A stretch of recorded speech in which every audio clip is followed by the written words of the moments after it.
On Saturday, the 31st of October, 1964, a man arrived in the village. It was late in the evening. He was looking for somewhere to stay the night. He knocked at a door, and a woman opened it. "Good evening, madam," the man said. "I'm sorry it's so late, but can you help me, please? Is there a hotel in this village? I want to stay here tonight." The woman laughed. "A hotel here in Wood End? No, sir, I'm afraid there isn't." "What a pity," said the man. "I'm a stranger here, and I want to see your village tomorrow." The stranger was very polite. He was tall and had dark hair, and he had strange green eyes. "Perhaps Mrs. Harrison can help you," the woman said. "She has a room. Perhaps you can stay with her. Wait a minute. I'll get my coat, and I'll take you there." The woman took the stranger to Mrs. Harrison's house. Mrs. Harrison gave him a room for the night. He was very glad. It was the last night of October, and it was cold. The next day was Sunday. The man looked around the village. He was very interested in the history of the village. He met some of the villagers and asked them their names, but he did not visit the church. That was unusual. The church in Wood End was the most beautiful building in the village, but the stranger was not interested in it.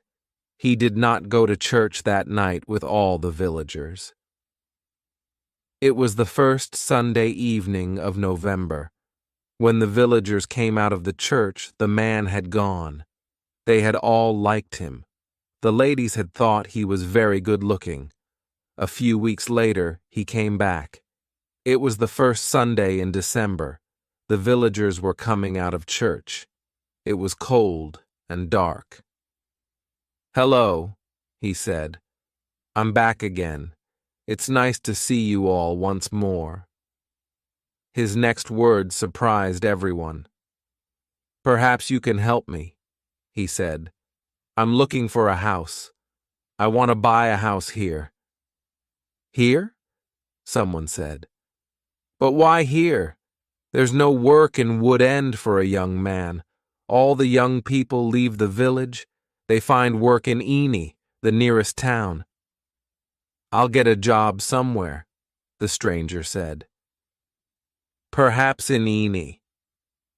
Then one of the villagers told him about old Mr. Smith's house.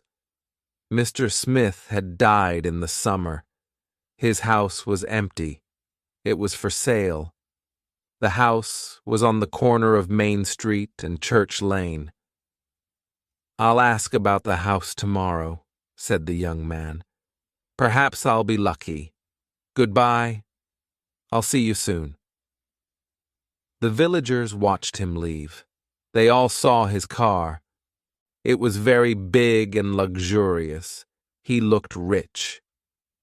A few days later, Mr. Smith's house was sold, and in the middle of December, the young stranger arrived. He moved into the house and worked very hard. He fixed the roof. He repaired broken windows. He painted and decorated. He changed the whole house.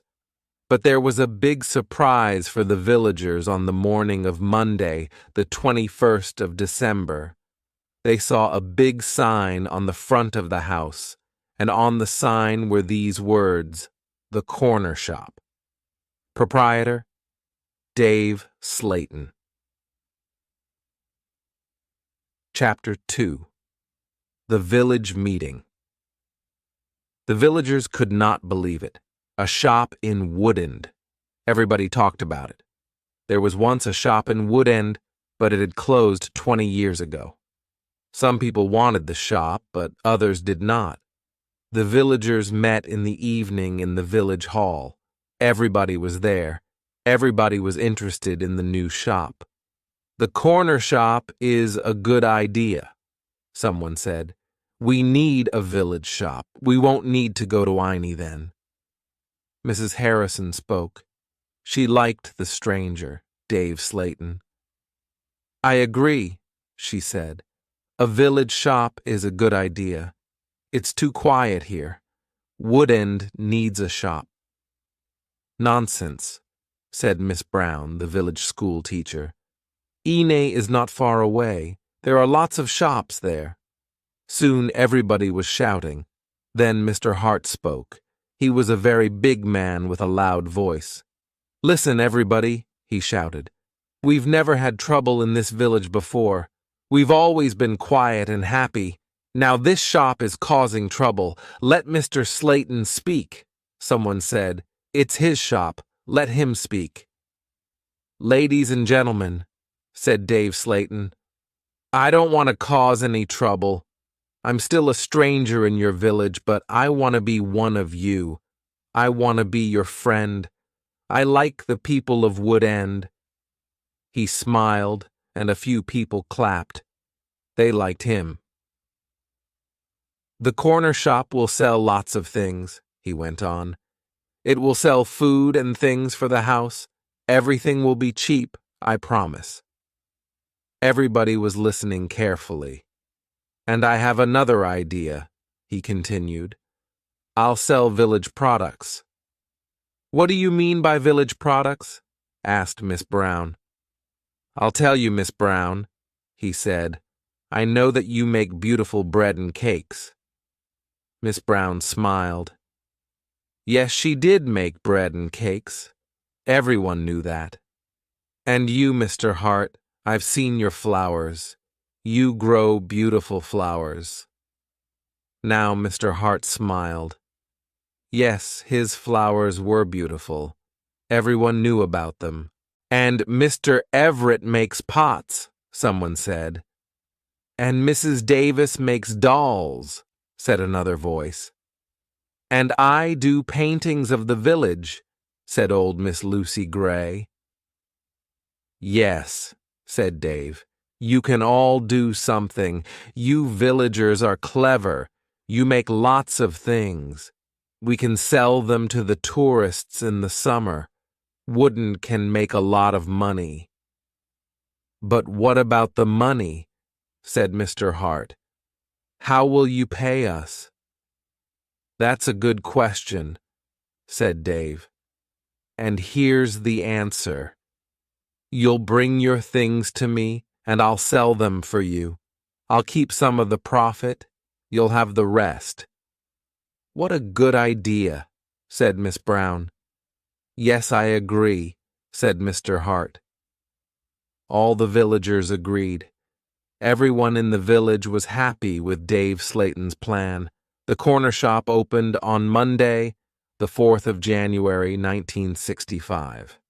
Soon, the shop was busy, and Dave needed an assistant. The new assistant in the corner shop was Anna. She started work in late January. Chapter 3. The Corner Shop. Dave Slayton kept his promises. Things at the shop were good and cheap. How does he do it? Asked Mrs. Harrison. It's winter, but he's selling lots of fruit and vegetables, and they're cheap. I never go to Ine now. The other villagers agreed.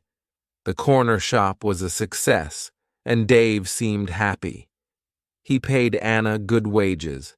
Sometimes her friend, P, helped at the shop, and Dave gave him money too. Dave advertised in newspapers, and the village product sold well. People from Ine came to the corner shop. There were lots of visitors, and Woodend became more interesting. The villagers were surprised but pleased. They were making a lot of money. Dave lived alone in a flat above the shop. He was very popular in the village, but no one ever went to his flat. No one ever saw inside it. At the bottom of the stairs, there were 2 doors.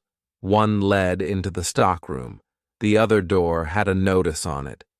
Special orders only. Keep out. The door was always locked. Anna never went into the special orders room. Why do you lock that room, Dave? Anna asked one day. What's in there? It's for special orders, he replied. Big orders. But you won't get any big orders in Woodend, said Anna. Dave said nothing. He did not want to talk about that room. Chapter 4. A Beautiful Customer. For 3 months, everything was normal. Then, one day in April, an unusual customer came into the shop. The new customer was a very beautiful woman. She was wearing expensive clothes and arrived in a large car. "Is this the corner shop?" the woman asked. She looked round and seemed a little surprised. "Yes," replied Anna. "This is the corner shop. It's the only shop in the village." "I'm looking for Mr. Slayton, the owner of the shop," said the woman. "I think he's upstairs," said Anna. "I'll go and get him." "Does he know your name?" asked Dave from upstairs. "Miss Gordon is here," Anna shouted. "It's Greta Gordon, the film star." "I'm coming," he said, and he came down immediately. "I'm pleased to meet you, Miss Gordon," he said. "Good morning," said Greta Gordon. She and Dave shook hands.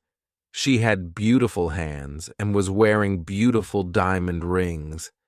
Anna had never seen so many diamonds before. "Is this where you work, Mr. Slayton?" she asked. Once again she seemed nervous. "Yes," said Dave. "It's a small place, but it's big enough for me. Please follow me, Miss Gordon." Anna was surprised. Dave and Greta Gordon did not know each other. He did not call her Greta, and she did not call him Dave. He seemed to be in a hurry, and she seemed to be frightened. Anna watched them. Dave and Greta Gordon went to the back of the shop and into the special orders room. Greta Gordon was a special order customer. Anna thought that was very strange. She wanted to tell someone about Greta Gordon. Anna loved films. She wanted to tell Peter about the film star, but she had to stay in the shop.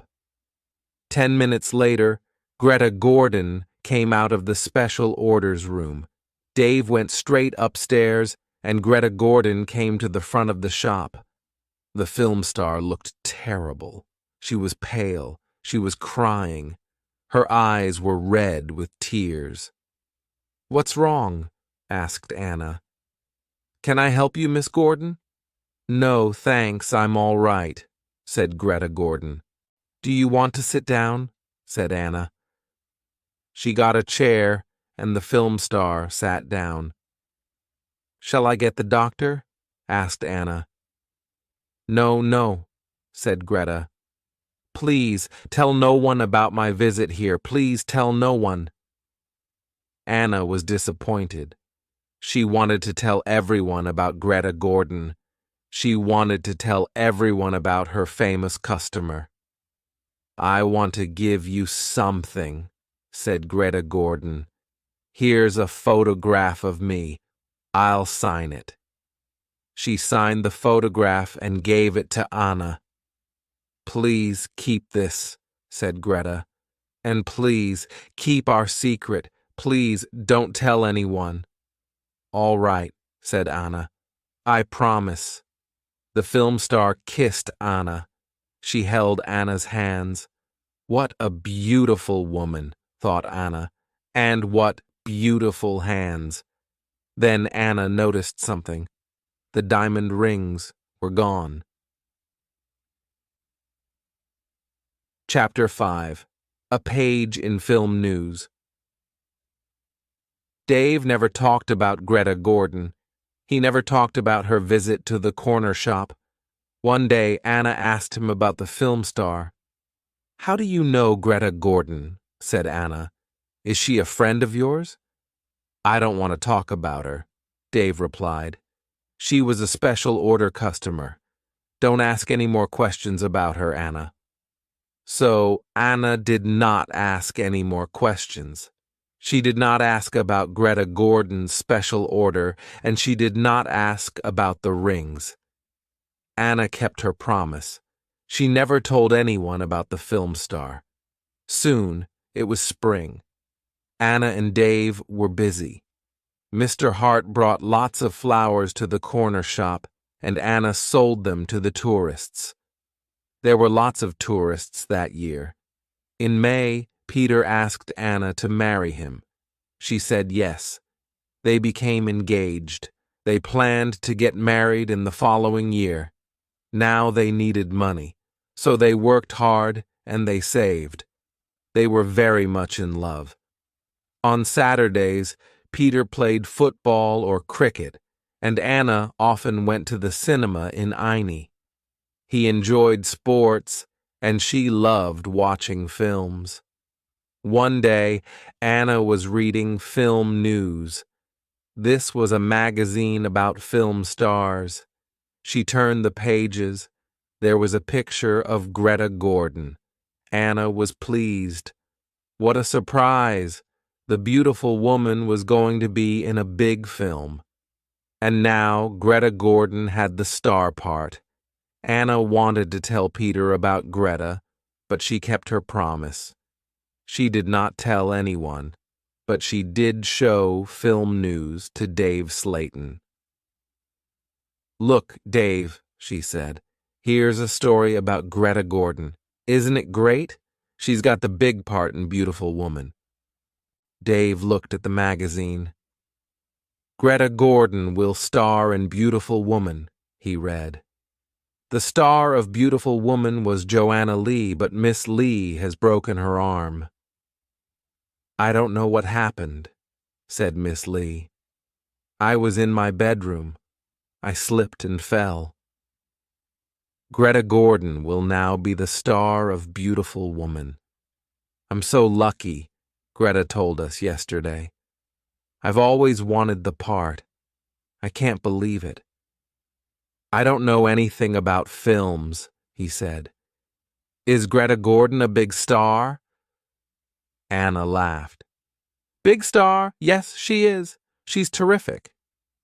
Dave didn't seem interested. "I hope she's happy with her big part," was all he said. Chapter 6. A Quick Kid. Summer tourists were arriving in Wood End. The weather was beautiful, and the shop was doing well. But Anna was not very happy. She often thought about Greta Gordon's visit. Why had she come to see Dave? What had happened to the diamond rings on her fingers? There was another problem. Anna loved Peter, and she was going to marry him. But she liked Dave too. Dave was older, but she liked him. All the women liked him, but Anna was very close to him. All day in the daytime, Anna was with Dave. In the evening, she was with Peter. Anna was living two lives. One life was with Dave, the other life with Peter. Then one Friday, Dave surprised Anna. "What are you doing tomorrow?" he asked her. "Would you like to spend the day with me? We can go anywhere you like. We can go in my car." "I'm sorry, Dave," said Anna, "but Peter wouldn't like it." "Don't be silly," said Dave. "We won't go far. I'll close the shop at lunchtime, and we can go to Aini." Anna wanted to go with Dave, but she was worried about Peter. "Don't worry about Peter," said Dave. "He's always busy on Saturday." Anna thought for a moment. "All right," she said.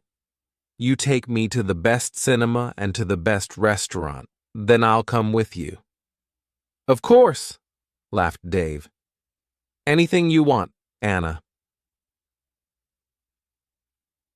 So the next afternoon, Dave and Anna went together to Aini. They had a good time. Dave bought Anna a new expensive dress. Then they went to a cinema, and afterwards to a restaurant. Peter played cricket that Saturday. He never knew about Anna's day with Dave. He was playing in another village and returned to Woodend very late. Dave and Anna were also very late. Dave stopped his car near the corner shop. The night was warm. "Thanks, Dave," said Anna. "It was a lovely day." "I enjoyed it too," said Dave. He put his arm around her shoulders and kissed her. It was a quick kiss, but for Anna, it was wonderful.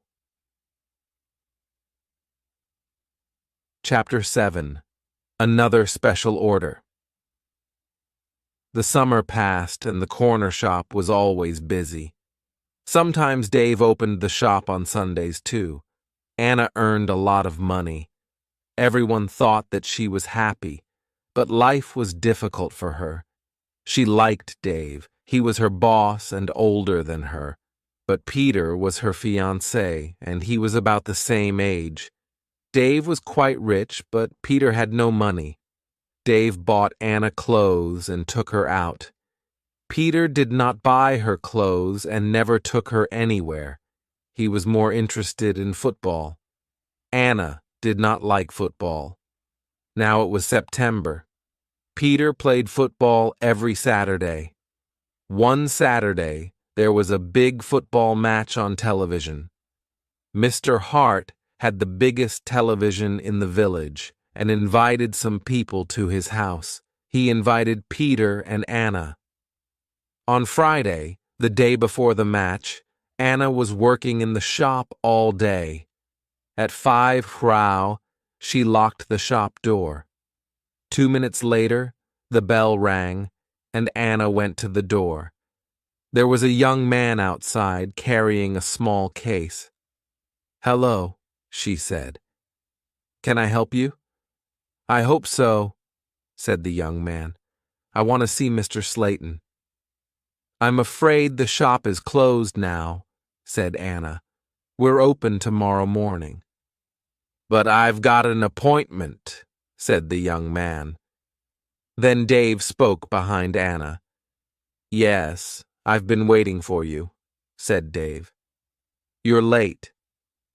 "I'm very sorry, Mr. Slayton," said the young man. "Never mind," said Dave rudely. His rudeness surprised Anna. The young man seemed afraid.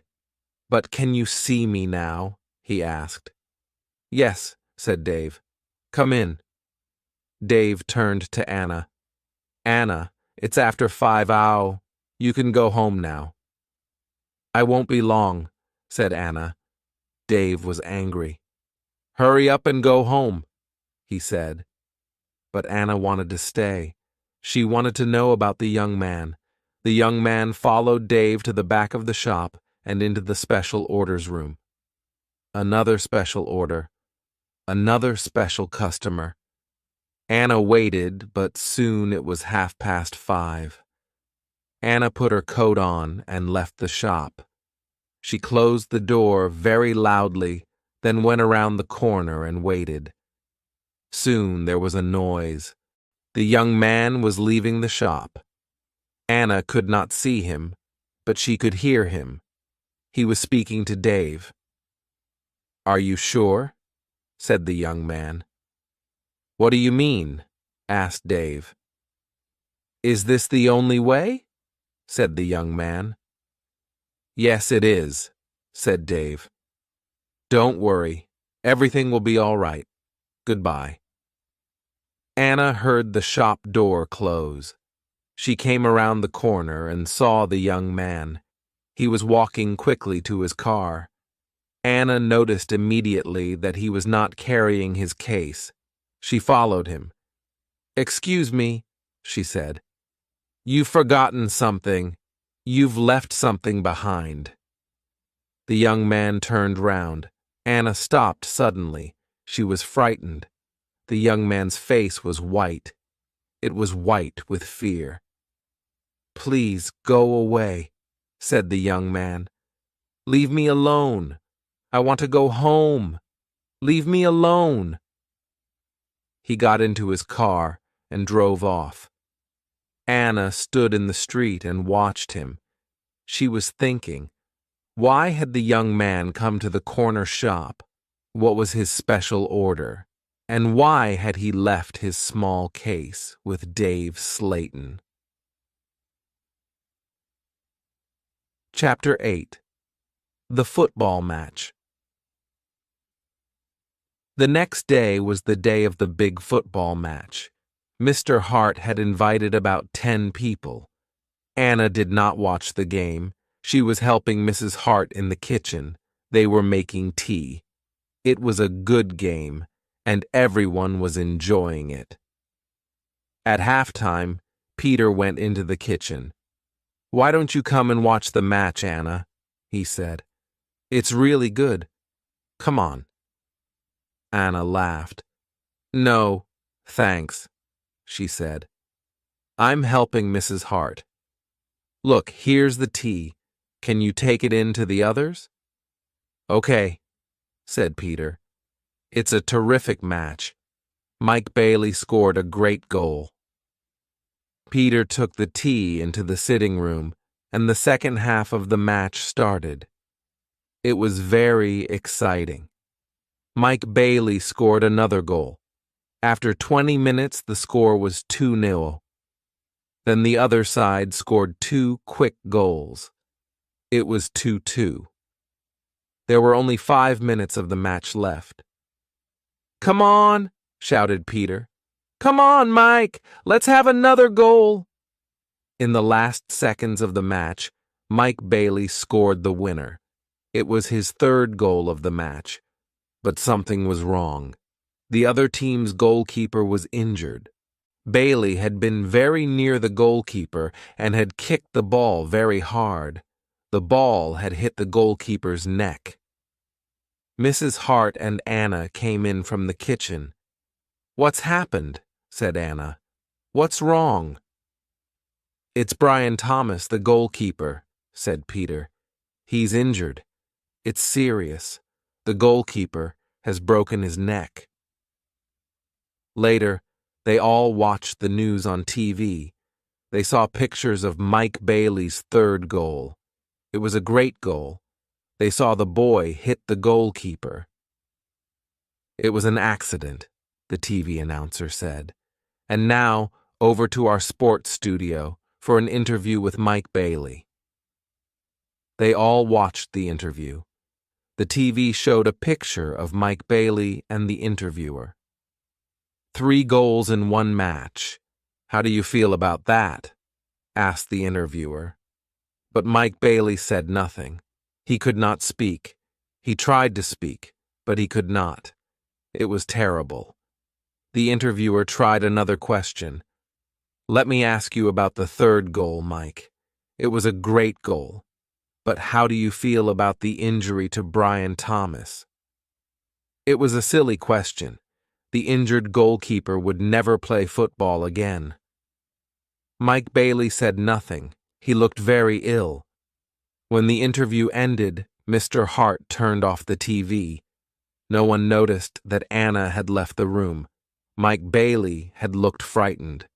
Anna was frightened too. Mike Bailey and Anna had met before, the day before at the corner shop. Chapter 9. A Secret Weekend. Anna did not know what to do. She was only 17, but sometimes she felt much older. She wanted to ask Dave about Mike Bailey and Greta Gordon. She wanted to know about special orders. She decided to wait. One day, Dave and Anna were alone in the shop. "How's Peter?" asked Dave. "He's fine, thanks," said Anna. Dave smiled. "Is he still playing football?" "Of course he is," said Anna. Dave laughed. "You don't see him very much, do you, Anna? I see him 3 or 4 times a week." "What about weekends?" Dave asked. Anna replied quickly, "I don't see him much at weekends. He plays football." "When are you getting married?" asked Dave. "I don't know," she replied. We haven't decided yet, perhaps next year. That's a long time, Dave smiled at Anna. Anna felt afraid, but she also felt excited. She didn't know why. Sometimes you're bored, Anna, aren't you? Said Dave, looking into her eyes. Yes, said Anna. That's true. Why don't you come away with me for a weekend? Said Dave. We can go to London. A weekend in London? Anna had only been to London once for a day. Anna was excited but also afraid. I don't know, she said. I must think of Peter. Forget him, said Dave. He'll never know. Come with me, and we'll go to the best shops. We'll go to the best cinema. Will you come with me? Anna said nothing. Suddenly, she had an idea. She looked at Dave. Perhaps I'll come with you, she said. Good, said Dave. That's great, but first, said Anna, I want to ask you something. What do you want to know? He said quietly. I want to know about your special orders, said Anna. Very clever, said Dave. You're a village girl, but you're very clever, Anna. Village girls aren't stupid. Now tell me about your special orders. Then I'll come to London with you. Dave was angry. One question. You can ask me one question, he said quickly. Anna asked, Why do people come to see you? Dave thought about his answer.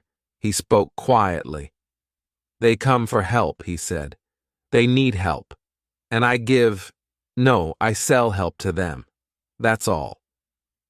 Anna didn't understand. What sort of help? She asked. One question, shouted Dave. I've answered your question, Anna, no more. She and Dave had made an agreement. Anna had asked her question. Dave had answered it. Dave had invited Anna to London for the weekend, and Anna went with him. Chapter 10. A Quarrel.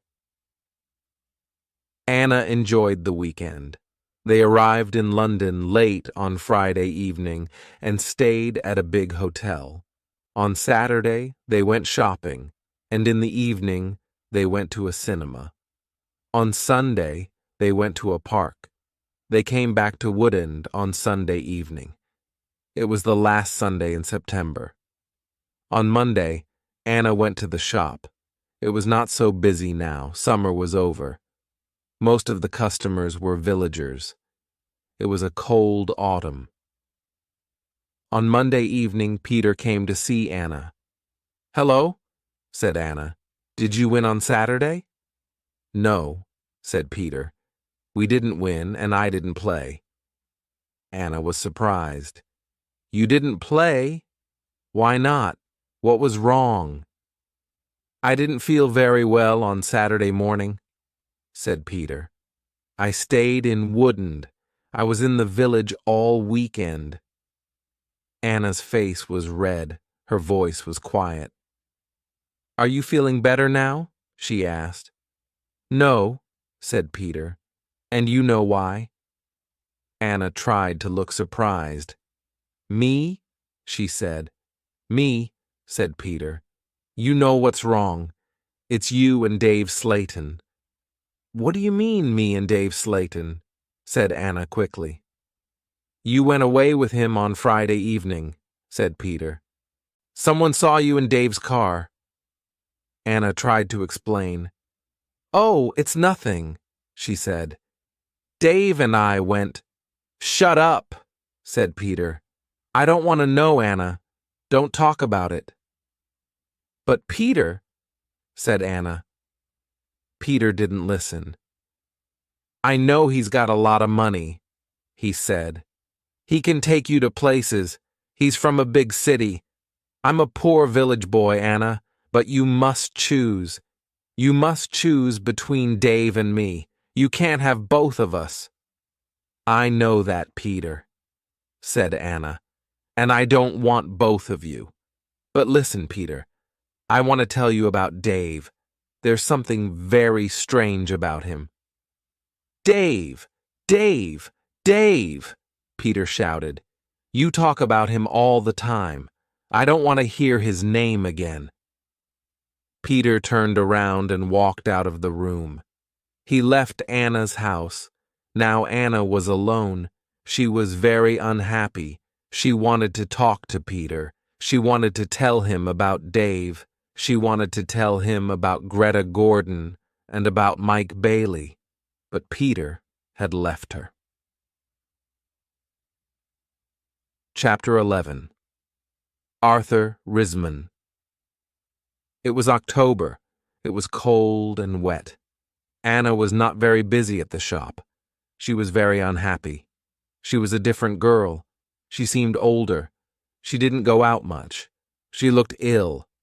Most of the villagers knew that Anna had quarreled with Peter. They also knew that she had been to London with Dave, but no one was able to help Anna. She did not talk to anyone. Before, she had been a happy, smiling girl. Now she was sad and lonely. She went to the shop every day. She was waiting for another special customer. Anna did not wait long. It was the middle of the month. Anna was alone in the shop. It was almost lunchtime. A middle-aged gentleman came in. He was a big man with a very large mustache. He was well-dressed and was carrying a large briefcase. "Good morning, miss," he said politely. "Good morning, sir," said Anna. "Can I help you?" Anna was very polite, too. She was interested in this man. "I'm looking for Mr. David Slayton," the man said. Anna smiled. "Are you a salesman?" she asked. She knew that he was not a salesman. He didn't look like a salesman, but she wanted to talk to the man. The man smiled. "Yes, I am a salesman," he said. That was not true. Anna knew that the man was lying. Then she said, "Perhaps I can help you, sir. I usually speak to the salesman." She looked at the man's case. It had the letters ARICS printed on it. "Thank you," said the man very politely. "But I have a private appointment. I've come from London, and I must see Mr. Slayton." "I'm sorry," said Anna. "He's very busy at the moment, but I'll tell him you're here. What's your name, please?" The man smiled. "Roberts," he said. "Arthur." Roberts, Anna went to the back of the shop. Dave was coming down the stairs. "There's a man in the shop," said Anna. "He wants to speak to you." "Thanks," said Dave, and he went to the front of the shop. "Good morning, Mr. Risman," said Dave. "I'm pleased to meet you." Anna listened. Reisman. The man's name was Reisman, not Roberts. What a liar. The man did not look at Anna. "I'm pleased to meet you, Mr. Slayton," the man said. "Please come with me," said Dave. Mr. Reisman followed Dave. They went into the special orders room. A minute later, Dave came out. He came to the front of the shop. "It's lunchtime, Anna," he said. "You can go home now." "Thanks, Dave," said Anna. "I'm going in a few moments." Dave went back to the special orders room. Anna did not leave the shop. She waited. Anna wrote down the letters ARICS. She understood AR, Arthur Risman, but she did not understand ICS. At 1:30, Anna heard noises. Mr. Risman was leaving. Dave was talking. "Thank you, Mr. Risman," said Dave. "And thank you," said Mr. Risman. "You have helped me a lot." "Good," said Dave. "Goodbye, Mr. Risman." "My assistant isn't in the shop," said Mr. Risman, "but you can open the door." "Goodbye," said Dave. Dave went upstairs, and Mr. Risman came into the front of the shop. Anna was sitting quietly in a corner. "Oh," said Mr. Risman, "I thought you had gone home." "No," she said. "I decided to have lunch in the shop today." Anna and Mr. Risman looked at each other. They didn't like each other. There was silence. Anna spoke first. "Would you like to buy some bread, Mr. Roberts?" she said. "Risman," corrected Mr. Risman. "I'm so sorry," she said. "Would you like to buy some homemade bread, Mr. Risman? It looks delicious." Mr. Risman was very polite again. "Yes, I'll take some, please. My wife will love it." "Here you are," said Anna. She put the bread in a bag. "You can put it in your briefcase." "My briefcase?" said Mr. Risman. "I haven't got a briefcase." "I think you've forgotten it," she said. "I'll go and get it for you." Anna moved toward the back of the shop. Mr. Risman stepped in front of her. He held her wrists. He was very strong. "Listen to me," he said. "I don't want that briefcase. Leave it there. All right?" "Please let me go," said Anna. "You're hurting me." Mr. Risman let go of Anna and turned toward the door. He left the shop hurriedly. He hadn't taken his bread with him. Anna watched Mr. Risman leave. Her hands were still hurting. 5 minutes later. Chapter 12. Anna waits for news. Anna waited for some news about Mr. Risman. She remembered Greta Gordon, the film star, had visited the corner shop. Later, there was news about her in a magazine. Mike Bailey had visited the corner shop too. Later, there was a lot of news about him on TV. And now, Mr. Risman had visited the corner shop. Anna was waiting for some news about him. All 3 visitors had been special customers. They had all seen Dave. They had all been in the special orders room. And they had all left something with Dave.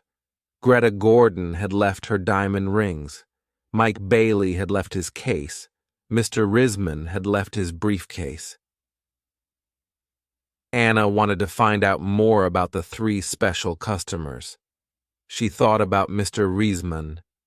His case had the letters A.R.ICUS on it. She understood A.R., but what was ISIS?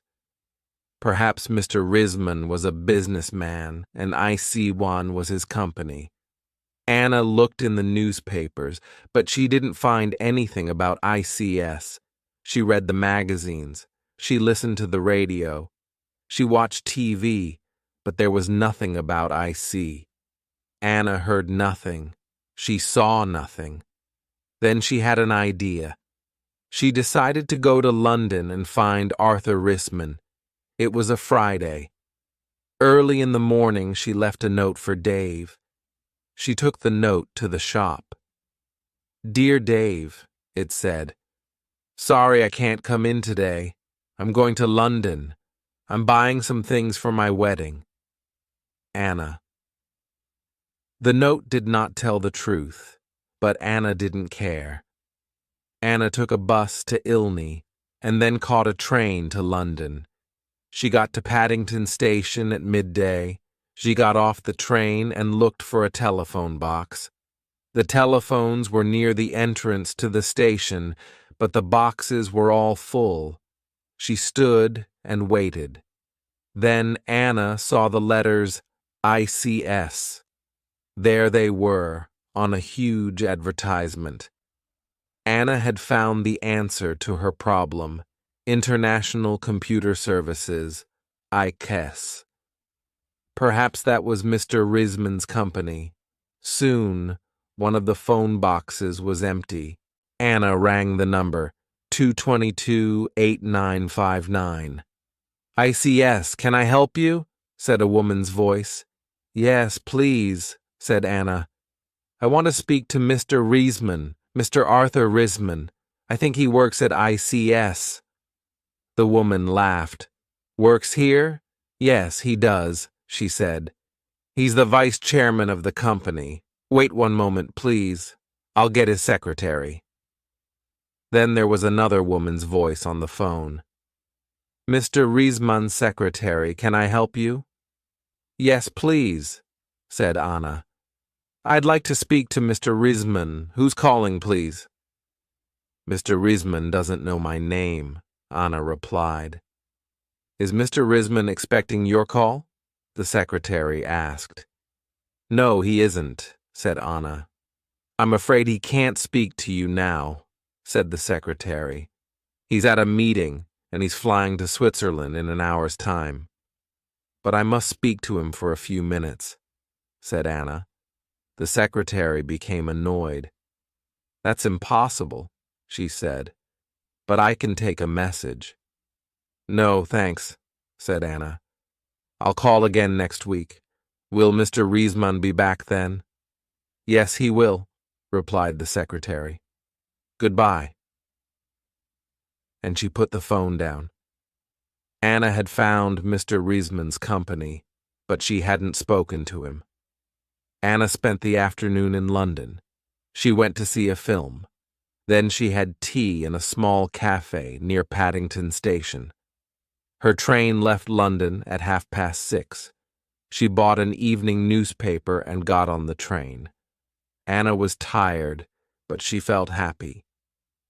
After a few minutes, she looked at her newspaper. Anna was waiting for some news. There it was, on the front page. Private plane crash near London. 6 dead, all from ICS. 6 people were killed this afternoon in a plane crash at Enfield near London. The plane was flying to Switzerland. The passengers were all from International Computer Services, ICS. Among them was Mr. Alfred Gluck, the chairman of IC. Mr. Arthur Risman, vice chairman of IC, told us, I'm lucky to be alive. I was at a meeting today. The meeting went on for a long time, and I didn't catch the plane. Mr. Risman will probably be the new chairman of IC.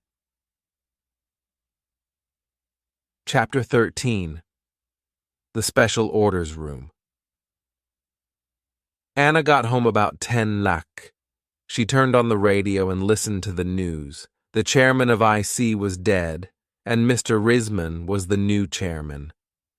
Anna didn't sleep that night.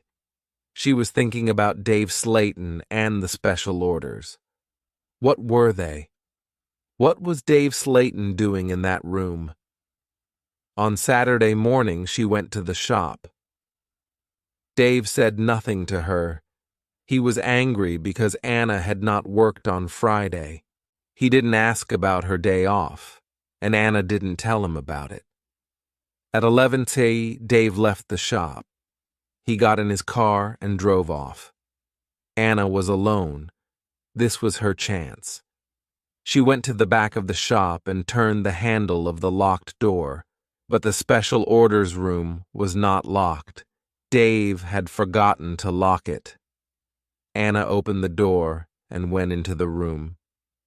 It was a small room, dark and hot. Anna turned on the light, but it was not a very strong light. She looked around the room.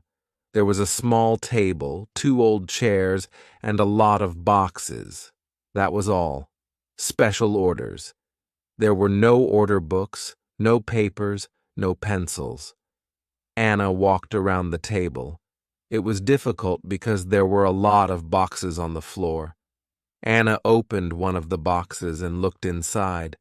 She found some old magazines and newspapers. Underneath, there were some dirty old clothes. But underneath the clothes, she discovered some money. Lots of money. British money, French money, American, German. There was money from all over the world. Anna was amazed. She had never seen so much money before. She looked round again and found Mike Bailey's case. It was empty. Then she found Arthur Reisman's briefcase. That was empty too. Then Anna looked into a bigger box. Inside, there were some dolls with broken arms and legs. One of the dolls was very beautiful, but it had a broken arm. Anna put it on the table. Then Anna found a book about football. Inside, there were some pictures of footballers, but the pictures were all torn. Anna put the book on the table. Anna looked into the box again and found some little cars. Most of them were broken. She found a small model aeroplane. It was broken, too. Anna put all these things on the table. What a strange collection there was. The money, the broken doll, the toy cars, the model aeroplane, and there was the football book with the torn pictures. Anna looked at the things on the table. What were they for? Why did Dave Slayton keep them in this locked room? Suddenly, Anna jumped. There was a noise behind her. Someone was standing at the door. Chapter 14. The Special Customers. "What about the diamond rings?" said a voice. It was Dave Slayton. He was laughing. "I left the door open for you," he said. "I wanted you to go into this room this morning." Anna was frightened, but she tried not to show her fear. "You haven't found the diamonds," Dave said again. Anna remembered Greta Gordon's diamond rings. Were they in this room too? "Here," said Dave. He came into the room and picked up an old box. He took out the rings and threw them on the table. "They aren't yours," said Anna. "They belong to Greta Gordon." "They belong to me," laughed Dave. "She gave them to me." "But why?" asked Anna. "Why? Why did Greta Gordon give you those diamonds and all this money? Who gave you the money?" "My special customers," said Dave. "My special customers gave me the money. It's mine now. Mike Bailey and Mr. Rissman gave you all this money?" asked Anna. "Yes," said Dave. "You have seen some of my special customers. Not all of them." "But why do they come?" Anna asked again. "These people come to me for help," replied Dave Slayton. "I help them, and they pay me." "But how do you help them?" asked Anna. Dave Slayton picked up the beautiful doll with the broken arm. "Do you remember Joanna Lee?" he asked Anna. Anna thought for a moment. "Joanna Lee," she said. "Yes, of course, I remember her. She's the actress who broke her arm. Greta Gordon got her part." "That's right," said Dave Slayton. "This doll is Joanna Lee." Anna felt more afraid. What kind of man was Dave Slayton? Dave Slayton pointed to a torn photograph in the football book. "Who's that, Anna?" he asked. Anna remembered the face. She had seen it on TV. "Brian Thomas?" she replied. "He's a goalkeeper." "He was a goalkeeper," said Dave Slayton. Anna was terribly frightened now. Dave Slayton was an evil man. Dave Slayton moved close to Anna. He picked up the broken airplane. "And what do you think this is?" he asked Anna. Anna knew the answer, but she was too afraid to speak. Dave Slayton took Anna's arm and held it tightly. Anna tried to move away. Dave Slayton laughed and held Anna more tightly. "Listen, Anna," he said quietly. "I want you. I need you. Marry me, Anna. Don't marry Peter. Marry me." "No, no," she cried. "Let me go, let me go." "But, Anna, you still don't understand," said Dave Slayton. "I have strange powers. I can give you everything you want." He looked into Anna's eyes. "And my children will have these powers too," he continued.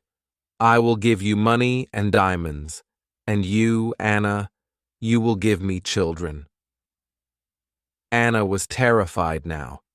She kicked Dave Slayton very hard, and he let go of her hand. Anna moved quickly. She ran out of the special orders room, through the front of the shop and out onto the street. She ran all the way home. Chapter 15. The 31st of October. When Anna got home, she felt terrible and went to bed. In the evening, Peter came to see her, but Anna was ill in bed. "I'll come and see Anna tomorrow," Peter told Anna's mother. Again, Anna did not sleep all night. The next day, Sunday, the 31st of October, was a terrible day for Wood End. Anna stayed in bed. She had a fever and her mother phoned the doctor. The doctor came immediately. "Anna's very ill," said the doctor to Anna's mother. "I'm worried. I don't know what's wrong with her. I'll come back again tonight." That afternoon, Peter came to Anna's house. He tried to speak to Anna, but she was too ill. He sat quietly beside her bed. At about 7 horas, Peter heard shouting in the street.